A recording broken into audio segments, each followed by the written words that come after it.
হঠাৎ করে সেদিন 'ষাট গম্বুজ মসজিদ, খান জাহান আলী মাজারে ঘুরতে গেলাম। কি কি করলাম সেটা নিয়ে থাকছে আজকের ব্লগ। বিকালের দিকে সুন্দর ওয়েদার এনজয় করতে করতে আমরা পৌঁছে গেলাম 'ষাট গম্বুজ মসজিদ। আর রাস্তার অপোজিটে এই সিংগাইর মসজিদ, আগে ছোটবেলা থেকে আমি 'এক গম্বুজ মসজিদ নামে চিনি। তারপর আমরা ভিতরে এন্ট্রি করেছি আর এখানেও ছিল বিরাট একটা হিস্টোরি, যেটা না বলাই থাক। আমাদের সাথে দুটো বাচ্চা ছিল, জারিফ আর জান্নাত, তাই আমরা ফার্স্ট ডে প্লে জোনে চলে গেছিলাম যাতে ওরা একটু খেলে শান্ত হয়ে যাক।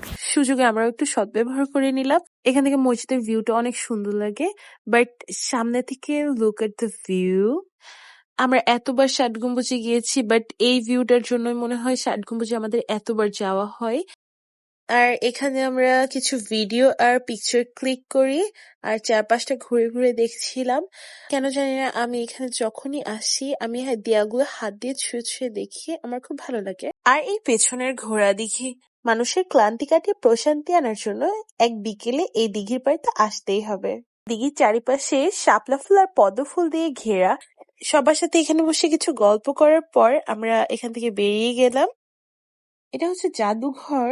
আমরা এখানে যাওয়ার সুযোগই পাই না কখনো, কারণ আমরা যখন এখানে আসি তখন অলরেডি এটা বন্ধ হয়ে যায়। সেই কোন ছোটবেলায় একবার গিয়েছিলাম। তারপর 'ষাট গম্বুজ থেকে বেরিয়ে আমরা চলে গেলাম খান জাহান আলীর মাজারে। এখানে আমার আসা হয় না বললেই চলে, সে অনেক আগে একবার এসেছিলাম। আর এই মাজারটাও এত সুন্দর। চারপাশ ঘুরে দেখতে দেখতে আমরা হচ্ছে খান জাহান আলী মাজারের ভেতরে যাই। আর এখানে একটা জিনিস ভালো লাগছে, এখানে তেমন কোনো কুসংস্কার পালন হয় না। অন্যান্য মাজারে যেমন অনেক রিচুয়াল পালন করা হয়, সেগুলো কিছুই এখানে করা হয় না। শুধু এখানে খান জাহান আলীর কবর জিয়ারত করে বেরিয়ে এসেছি। তারপর এই যে এই খান জাহান আলী দিঘি, আমার মনে হয় বাংলাদেশের সব মানুষ একবার হলেও এই দিঘির কথা শুনেছে। এই দিঘি সামনাসামনি এত বেশি সুন্দর। শুধুমাত্র মুসলমান ধর্মের মানুষই না, সব ধর্মের মানুষেরই অনেকের অনেক রকমের বিশ্বাস আছে এই দিঘির পানি নিয়ে। এই দিঘির পাড়ে বসেই নিজেকে এত প্রশান্ত লাগছিল। মাজারে এখন কুমির নাই, তাই সবাই ভয় না পেয়ে পানিতে নামছে। তাই আমিও একটু এই সুযোগে হাত ভিজিয়ে নিচ্ছিলাম, কারণ কুমিরের ভয়ে আমি কোনোদিনও এই পানিতে হাতটা পর্যন্ত রাখি নাই।